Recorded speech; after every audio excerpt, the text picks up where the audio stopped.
દરેક સવાલનો જવાબ કાયદા પાસે હોવો જોઈએ,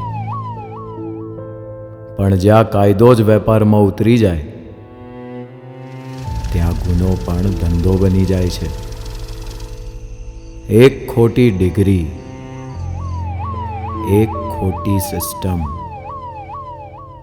અને એક પેઢીનો ખોવાયેલો વિશ્વાસ.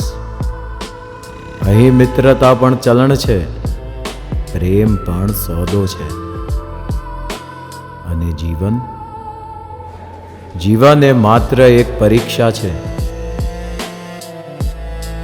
સવાલ એટલો જ છે કે પાસ કોણ થશે અને કોની જિંદગી અટકી જશે.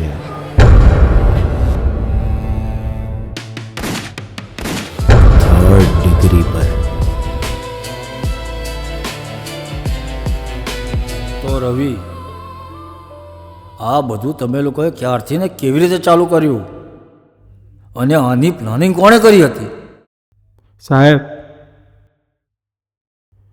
શું કર્યું ને એ જાણતા પહેલાં કેમ કર્યું ને એ જાણવું જરૂરી છે.